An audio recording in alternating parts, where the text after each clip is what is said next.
Allahu Allahu Allahu Allah Allahu Allah. Alhamdulillahi wa kafa, wassalatu wassalamu ala nabiyil mustafa wa ala alihi wa ashabihi wa man iqtafa, amma ba'd. Ahibati fillah, kembali kita berjumpa di malam Jumat, malam yang indah, malam di mana Rasul sallallahu alaihi wasallam mengatakan khairu yaumin tala'at fihi syams yaumul jumu'ah. Hari yang paling indah, hari yang terbaik, yang terbit matahari di dalamnya adalah hari Jumat. Dan kita berada di malam dari hari yang terindah. Berbanyak sholawat buat Nabi alaihi salatu wassalam. Basahi lidah kita dengan memohonkan kepada Allah agar senantiasa bersalawat dan bersalam buat Nabi alaihi salatu wassalam.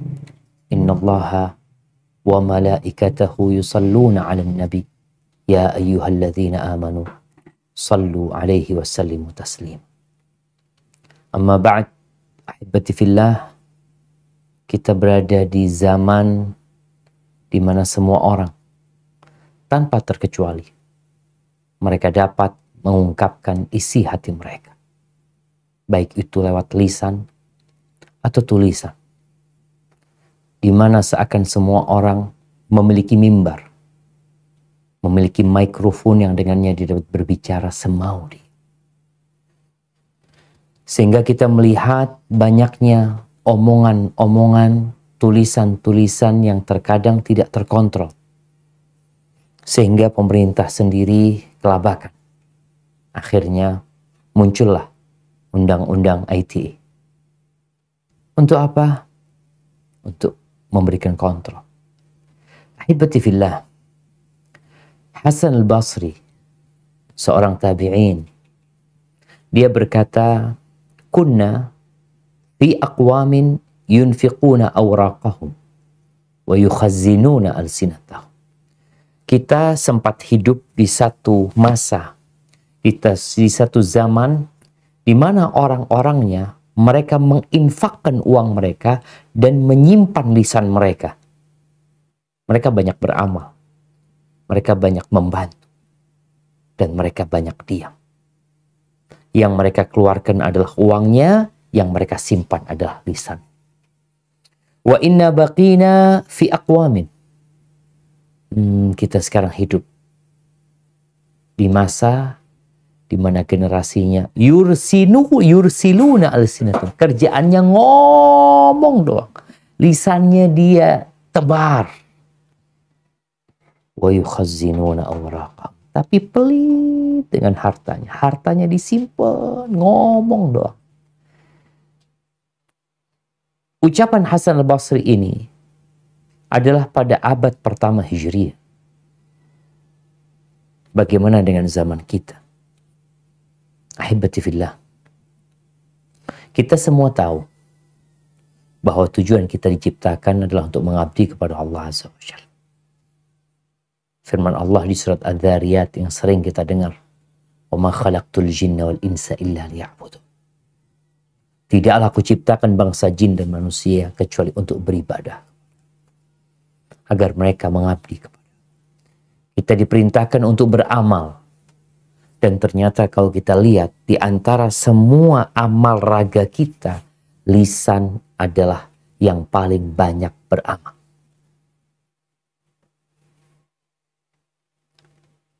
Dalam sholat, engkau bisa bedakan atau engkau bisa bandingkan berapa gerakan lisan dan berapa gerakan tangan. Berapa perbandingan antara gerakan lisan dengan gerakan kaki. Di setiap gerakan itu, lisan kita ikut bergerak. Allahu Akbar. Allahu Akbar. Belum yang kita baca dalam posisi kita ruku. Yang kita baca dalam posisi i'tidal. Yang kita baca lagi tatkala kita hendak sujud. Yang kita baca dengan lisan kita tatkala kita sujud. Tatkala kita duduk Bahkan kalau kita lihat, sholat itu dimulai dengan ucapan, diakhiri dengan ucapan. Lisan. Dimulai dengan Allahu Akbar, diakhiri dengan Assalamualaikum warahmatullahi wabarakatuh. Oleh karena itu, Rasulullah Sallallahu Alaihi Wasallam bersabda tentang peran lisan ini. Idza asbaha ibnu Adam, fa innal a'dha'a kullaha tukaffirul lisan. Apabila datang waktu pagi, maka seluruh raga manusia ini dia mewanti-wanti lisannya. Jadi tangan, kulit pun, kepala pun, mata pun seakan berkata kepada lisan ini, ittaqillah fina. Bertakwalah engkau kepada Allah dalam urusan kita nih. Fa innama nahnu bika. Semua raga ini ikut engkau. Ikut engkau lisan. Fa in istaqamta istaqamna. Kalau engkau istiqamah, kami ikut istiqamah. Tapi kalau engkau menyimpang, ya wajazna, kita pun akan turut menyimpang. Hadis rawahu Tirmidzi. Dan Imam Tirmidzi juga meriwayatkan hadis bahwa Nabi SAW pernah berkata kepada Mu'ad bin Jabal. Setelah Mu'ad bertanya tentang amalan yang memasukkan ke surga dan menjauhkan dari api neraka, Nabi menjelaskan tentang rukun Islam, ya. Kemudian beliau menjelaskan tentang amalan-amalan sunnah. Lalu di akhir beliau mengatakan, afala adulluka ala milaki dzalika kullihi. Kau mau nggak aku kasih tahu semua urusan yang intinya ada dalam satu perkara? Kata Mu'ad.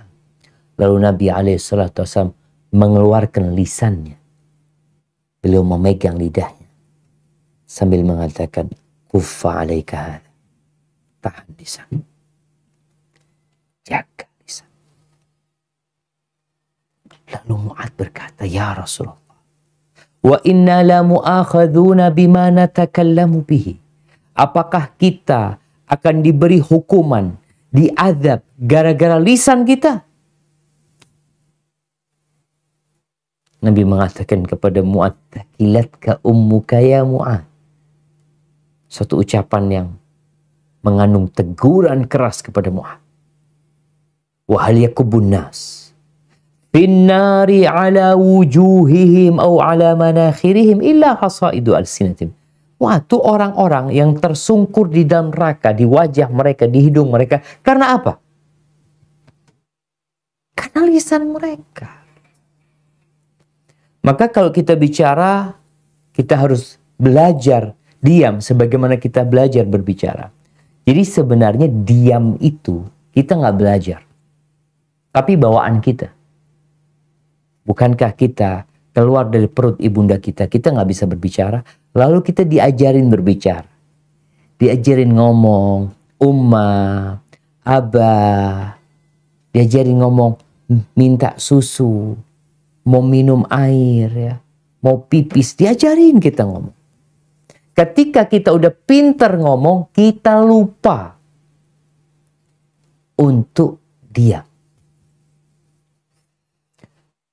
Abu Zayyal rahimahullah ta'ala, beliau mengatakan, ta'allam samt kama tata'allamul kalam. Belajarlah engkau diam sebagaimana engkau belajar berbicara. Fa in yakunil kalam yahdik, fa inna samta yaqiq. Kalau ucapan itu membimbingmu, memberikan petunjuk kepadamu, sesungguhnya diam itu menjagamu. Walaka fis samti khoslatan.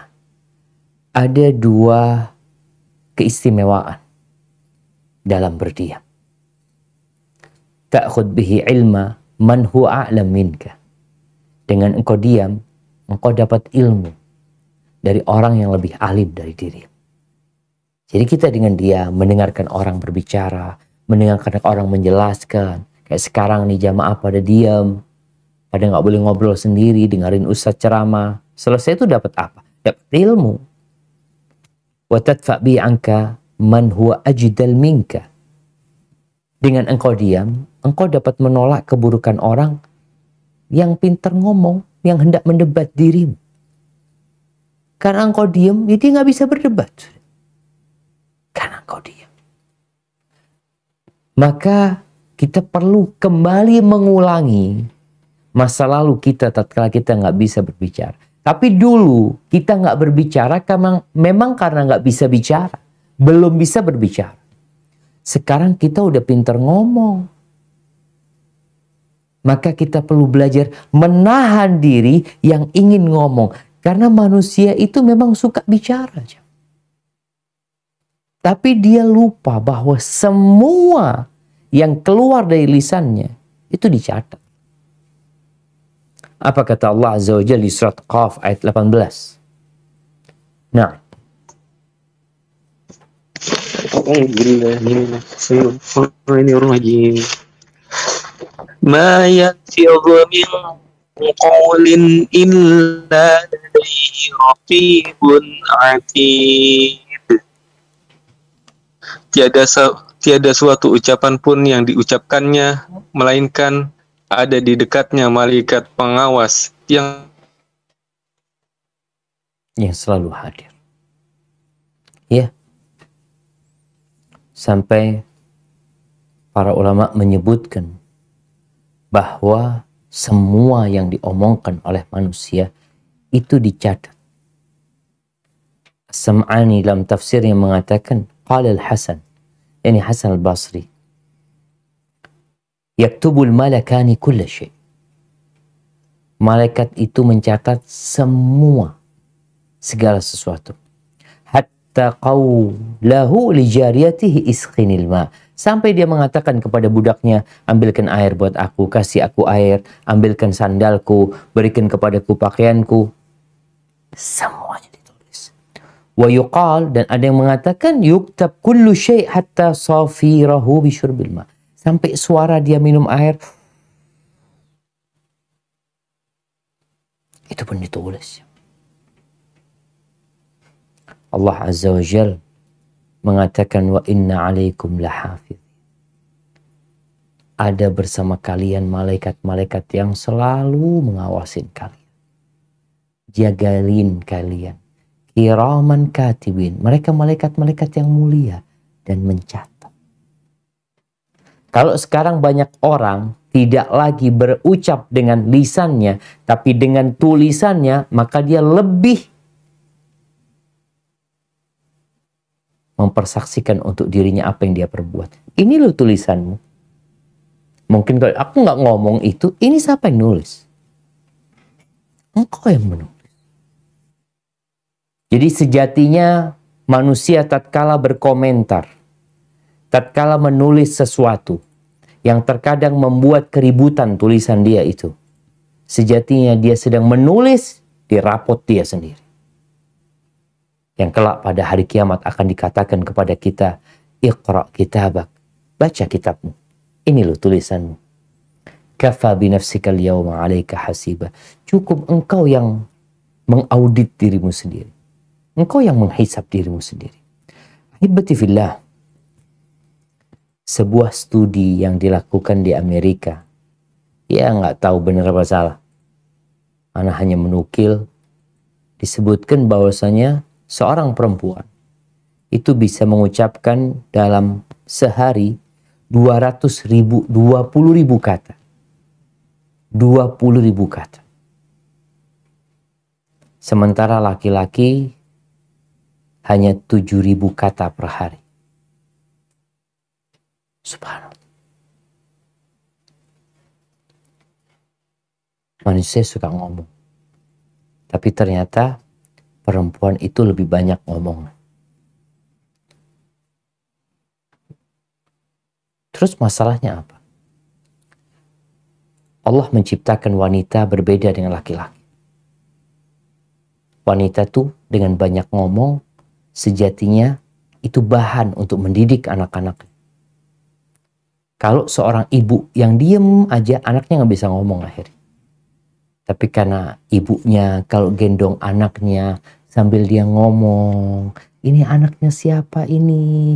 Aduh, kok Ayu ini? Padahal anaknya sendiri. Siapa namanya? Ngomong dia, itu perempuan. Tapi kalau bapak-bapak kan memang jarang ngomong. Hibati fillah. Bayangin ya, kalau 20.000 kata, 10%-nya itu zikir. Berarti dia telah mengingat Allah 2.000 kali. Kita sehari baca subhanallah berapa kali yuk?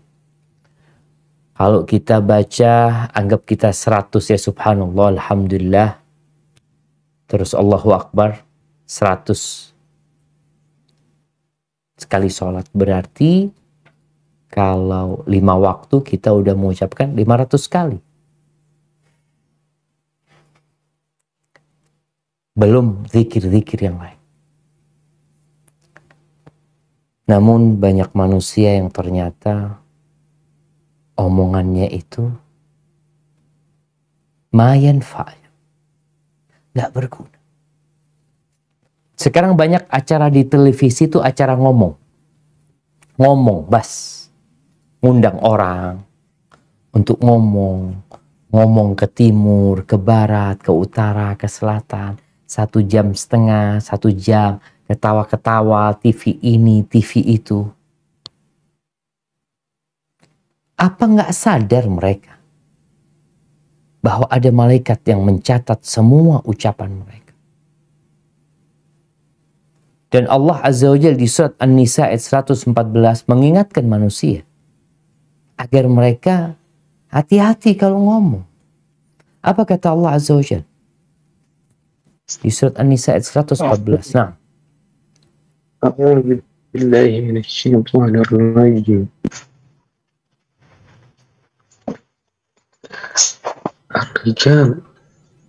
Ar-rijalu qawwamuna 'alan. Bukan 34, afwan. 114. أعوذ بالله من الشيطان الرجيم لا خير في كثير من نجواهم إلا من أمر بصدقة أو معروف أو إصلاح بين الناس ومن يفعل ذلك ابتغاء مرضات الله فسوف نؤتيه أجرا عظيما. Tidak ada kebaikan pada kebanyakan bisikan-bisikan mereka, kecuali bisikan-bisikan dari orang yang menyuruh manusia memberi sedekah, atau berbuat ma'ruf, atau mengadakan perdamaian di antara manusia. Dan barang siapa yang berbuat demikian karena mencari keridhaan Allah, maka kelak kami memberi kepadanya pahala yang besar. Allahu Akbar. Tuh. Nggak ada baiknya dari kebanyakan omongan manusia, nggak ada baik. Nggak ada keuntungannya sebenarnya mereka bicara. Jadi kalau kita mikir, yang kita ucapkan itu, yang pertama, ungkapan dosa. Dosa. Isinya riba, namimah, ngomongin orang, dusta. Atau yang kita omongkan itu, ya nggak dosa, nggak pahala. Terus apa? Nggak ada. Omong kosong. Terus yang ketiga, ada yang omongan itu berpahala. Mana yang kita lakukan sebenarnya? Kadang-kala orang ini habis Isya. Kenapa Nabi SAW melarang? Beliau membenci. Beliau membenci ngobrol ba'dal Isya. Karena orang setelah Isya itu, dia bisa ngobrol, mau di rumah, mau di kafe, mau di mana. Dari ba'dal Isya sampai tengah malam. Kalau dia mulai ngobrolnya dari jam 8 sampai jam 12 malam, 4 jam dia ngomong. Yang terkadang omongan dia gak ada guna. Maka Allah sebutkan kecuali kalau yang diobrolkan itu bicara tentang sedekah, bicara amar ma'ruf nahi mungkar, bicara ya duduk rapat seakan-akan untuk bicara tentang masa depan, untuk memperbaiki hubungan antara orang-orang yang tidak bertegur sapa, itu baru omongan yang berguna. Umar bin Khattab radhiyallahu ta'ala anhu mengatakan, "Man kathura kalamuhu, kathura saqatuhu." Barang siapa yang banyak ngomong, banyak salahnya. Hitung aja. Semakin sering kau majelis, kumpul sama teman-teman, ngobrol, semakin banyak salah. Tapi kalau orang mau ngomong itu jaga, dia tahan dirinya. Dia mikir dulu, kira-kira yang ana sampaikan ini berpahala buat ana atau enggak? Manfaat buat ana apa tidak?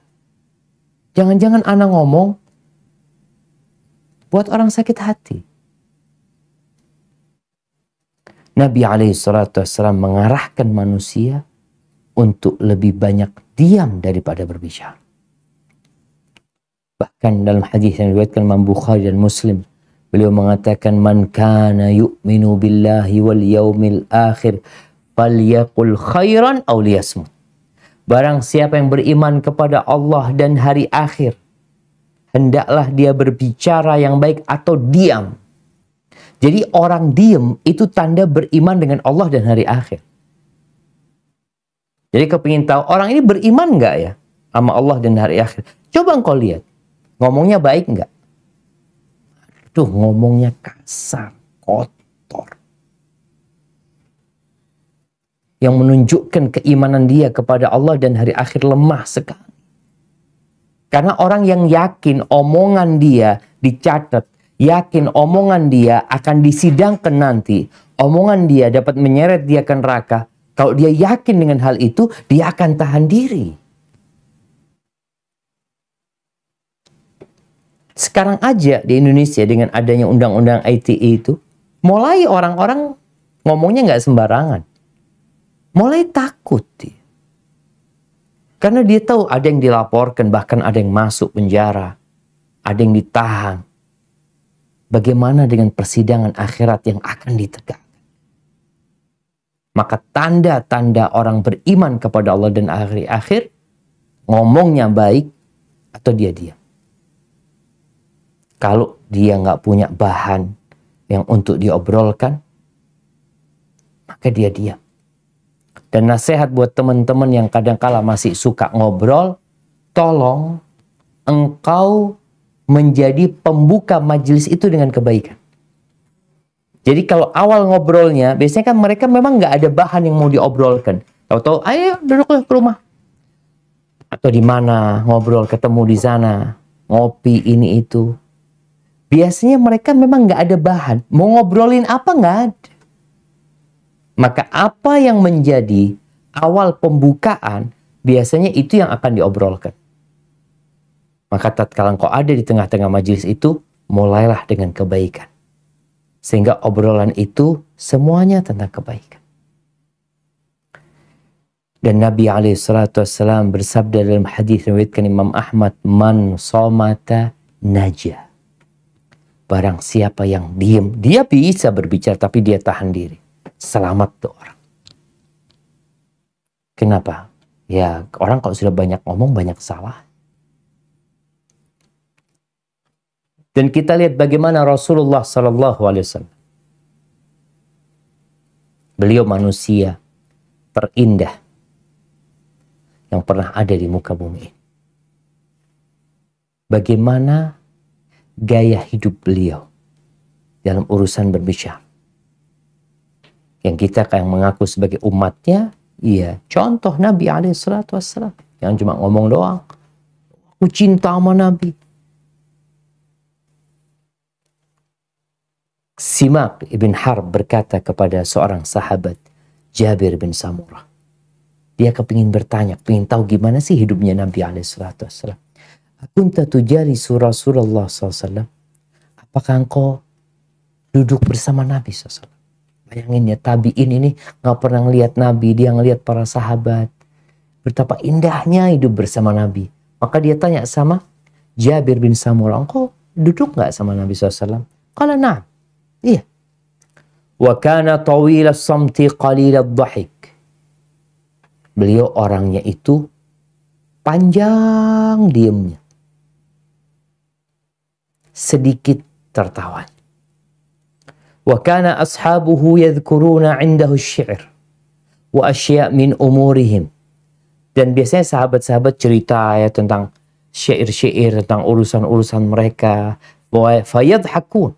Sahabat ketawa. Bagaimana Nabi SAW? Wa rubbama tabassam. Nabi mungkin beliau cuma tersenyum. Alaihissalam. Hadis rawahu Ahmad. Dan kata Aisyah radhiyallahu taala anha, nih seorang istri yang hidup mendampingi suami bertahun-tahun sehingga dia tahu dengan suami. Apa kata Aisyah tentang suaminya?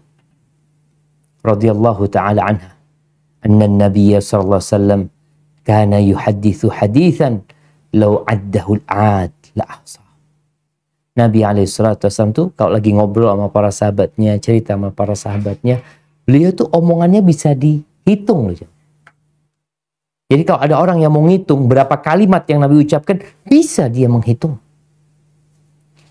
Ini menunjukkan sedikitnya omongan Nabi SAW dan semua omongannya bermanfaat.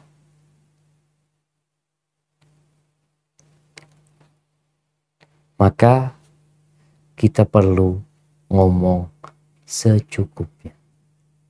Ya perlu ngomong, nggak perlu nggak usah ngomong. Kenapa? Ada malaikat yang nyatat. Abdullah bin Mas'ud radhiyallahu taala anhu mengatakan, wa iyyakum wa fudulal kalam. Bihasabir rajul an yablugha hajatahu. Kalian itu jangan ngomong terlalu banyak gitu. Ngomong perkara-perkara yang kalian nggak ada perlunya. Hindari hal itu. Kenapa? Cukup engkau ngomong yang hajatmu tersampaikan. Jadi kalau lagi ngobrol sama teman-temannya, ya ngomonglah yang hajatnya orang itu tahu maksudnya antum. Nggak usah bertele-tele ngomongnya. Kenapa? Menghindari kesalahan.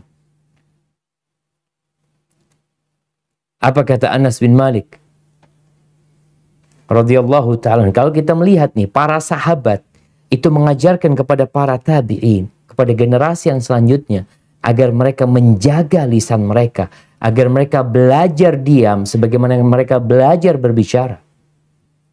Anas bin Malik mengatakan, la yattaqillaha 'abdun haqqa tuqatihi hatta yakhzina min lisani. Orang itu tidak akan sampai ketakwaan yang maksimal, ketakwaan yang sebenarnya, sampai dia menjaga lisannya. Di surat Ali Imran ayat 102 yang sering kita dengar khatib Jumat membacakan ayat ini. Dan Nabi SAW biasa membacakannya dalam khutbatul hajah. Ya ayyuhalladzina amanu ittaqullaha haqqa tuqatihi wa la tamutunna illa wa antum muslimun. Wahai orang-orang yang beriman, bertakwalah kepada Allah dengan sebenar-benarnya takwa dan jangan mati kecuali dalam kondisi Islam. Orang nggak akan sampai kepada puncak ketakwaan sampai dia menjaga lisan. Dia tahan, dia diam, nggak ngomong terus ya. Kadang-kadang kita lihat di grup itu ada yang rame terus. Nulis ini, ngomong ini. Yang kalau kita lihat ke atas, fulan ini ngomongnya semuanya nggak ada manfaatnya. Mayanfa. Omong kosong yang boleh jadi mengandung unsur dosa. Humaid ibn Hilal, seorang tabi'in, mendapatkan nasihat dari Abdullah bin Amr bin As. Sahabat nih kasih nasihat kepada generasi selanjutnya. Dzar ma lasta minhu fi syai'. Tinggalkan kau yang nggak ada perlunya. Tinggalkan yang kau nggak ada butuhnya sama urusan itu. Wala tantik fi ma la ya'ni. Jangan ngomong yang tidak ada gunanya buat engkau. Wakhzin lisanaka kama takhzin darahimak. Simpan lisanmu sebagaimana kau menyimpan uang. Di mana kita simpan uang? Di berangkas besi. Di dompet. Kita taruh di tempat yang tersembunyi. Jaga lisanmu seperti kau menjaga. Kenapa? Karena kita akan dihisap dengan apa yang kita ucap. Hudzaifah ibnul Yaman, seorang sahabat Nabi, dia mengatakan, innal kalama bisab'ati aghlaq. Omongan itu melalui proses 7 kunci. Ada 7 kunci sampai jadi omongan. Yang pertama apa? Idza kharaja minhu kutib. Kalau sudah keluar, ditulis. Idza lam yakhruj, lam yuktab. Kalau belum keluar, nggak ditulis. Jadi ada 7 kunci nih. Kalau sudah keluar, ya udah ditulis. Tapi kalau belum, masih di tengah, nggak jadi, maka nggak ditulis. Yang pertama, al-qalb. Hati. Orang tuh kalau ngomong, dari hatinya dia ngomong. Karena lisan ini gayungnya hati. Dari hati akan keluar ke tenggorokan. Lewat amandel nih. Lewat sana. Itu yang kedua. Yang ketiga, al-lisan. Lisan itu sendiri. Kemudian yang keempat dan kelima adalah langit-langit. Mulutnya. Makanya orang kalau sumbing itu sulit dia berbicara. Kemudian kedua bibir. Kalau sudah keluar, tapi masih, orang kan ngomong kan mesti buka mulut dia. Buka kedua bibir. Tapi kalau masih belum keluar, belum bisa. Artinya prosesnya panjang sebenarnya. Maka orang yang berakal, sebelum dia mengucapkan, maka dia akan berpikir dengan hatinya. Allahu Akbar jamaah. Kita perlu menjadi muslim yang bersahaja. Kita perlu muslim yang sebenarnya. Karena jangan sampai engkau menjadi penyebab agama yang indah ini tercoreng. Gara-gara omongan. Gara-gara bikin status yang tidak tepat. Gara-gara membuat pernyataan yang sejatinya seharusnya engkau tidak melakukan hal itu. Menyakitin banyak orang. Yang Rasul Sallallahu Alaihi Wasallam, beliau bersabda dalam hadis yang diriwayatkan Imam Tabrani, afdhalul mu'minina islaman, orang Islam yang paling mulia siapa? Man salimal muslimun min lisanihi wa yadihi. Yang orang Islam lainnya selamat dari lisannya dan tangan. Dia nggak nyakitin orang dengan lisan. Tidak. Bagaimana cerita sahabat kepada Nabi SAW tentang seorang wanita, taqumul lail, tasumun nahar, wa tatasaddaq. Nih orang sholat malam, rajin sholat malam, tekun puasa sunnah, dan suka bersedekah.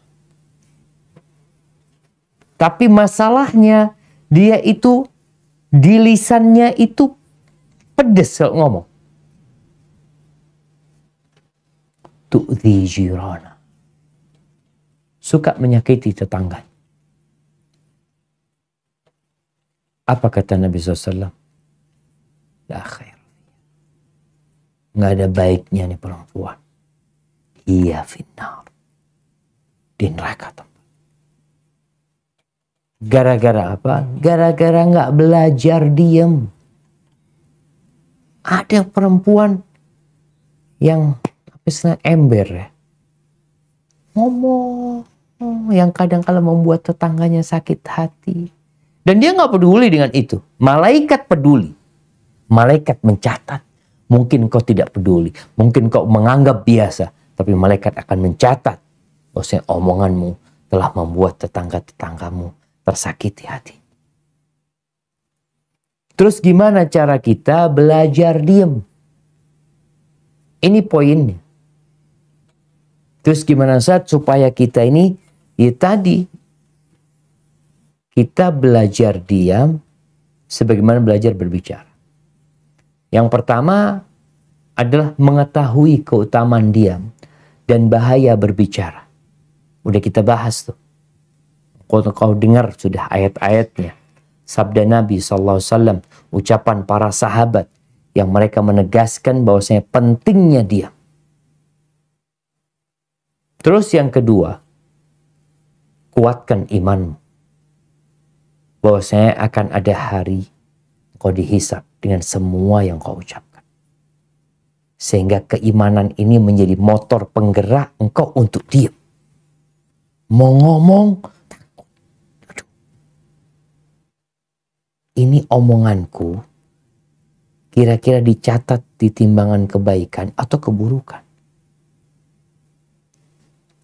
Maka kalau sudah engkau sampai ke titik itu, insya Allah engkau akan dapat menahan ucapan. Yang ketiga, menggunakan lisan ini untuk berzikir. Dalam sebuah athar disebutkan la tukthirul kalam bi ghairi dzikrillah. Engkau jangan banyak bicara selain dengan berzikir kepada Allah. Fa inna kathratal kalama bi ghairi dzikrillah qaswatun lil qalb. Kan orang kalau sudah banyak ngomong, yang omongannya tidak mengandung zikir kepada Allah, maka hatinya akan keras. Wa inna ba'dan nas minallah al-qalbul qasi. Orang yang paling jauh dari Allah adalah orang yang hatinya keras. Maka perbanyak zikir. Kata Nabi SAW, ad-dunya mal'unatun mal'unun ma fiha. Dunia ini terkutuk. Dunia ini terlaknat. Dan semua yang di dalamnya ikut terlaknat. Kecuali apa? Illa zikrullah. Kecuali mengingat Allah. Wa ma wala. Dan ketaatan-ketaatan lain. Wa aliman au muta'alim. Dan orang yang alim yang mau belajar. Dan dia belajar. Kemudian ketika engkau hendak kumpul sama teman-temanmu, engkau perlu mempersiapkan bahan. Mau ngobrolin apa sih? Diundang kawan-kawan nih. Yuk bismillah. Majelis di rumah. Ngobrol kita yuk. Aku traktir ini dan itu. Engkau coba berpikir. Mau ngobrolin apa? Tanya. Kalau ternyata nggak ada yang mau diobrolin. Nggak ada dah, duduklah ngobrol apa aja. Lebih baik kita menghindar. Tapi kalau memang yang diomongkan itu sesuatu yang berguna, silahkan jamaah.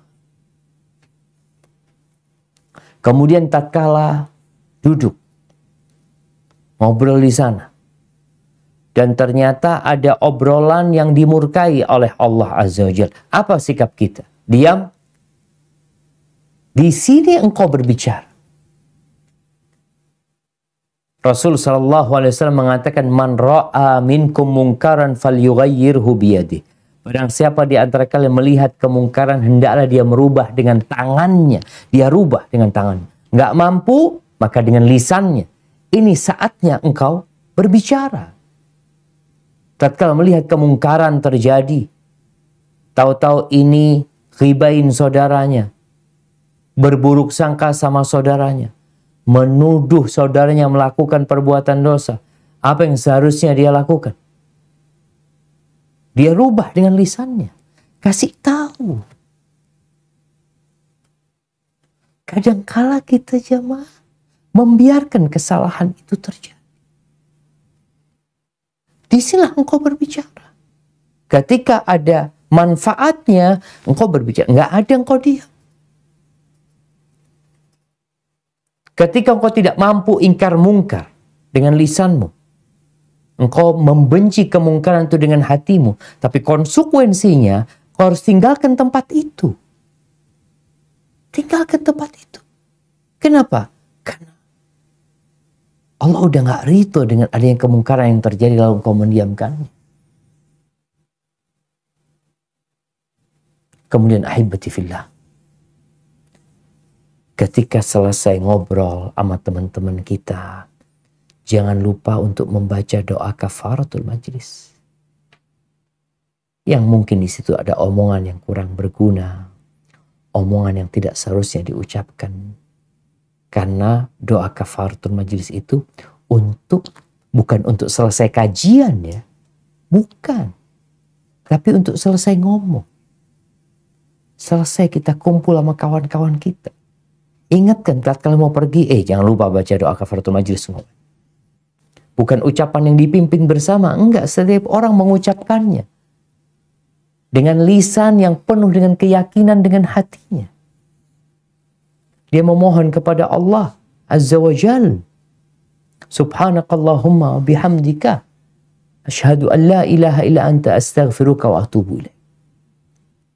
Dia menyucikan Allah, memuji Allah, bersyahadat bahwa tiada yang berhak disembah kecuali Engkau. Aku memohon ampun kepadamu dan bertobat kepadamu. Maka di sini dalam rangka kita belajar untuk diam, engkau perlu memohon kepada Allah selalu agar diberi petunjuk. Karena banyak di antara kita yang menganggap biasa ngomong. Engkau lihat tiap hari dia bikin komentar, dia bikin tulisan, atau dia bikin konten ini dan itu. Tanpa pernah berpikir bahwa semuanya dicatat. Semuanya akan dimintain pertanggungjawaban. Apakah kita sudah siap mempertanggungjawabkan segala? Barakallahu fiik.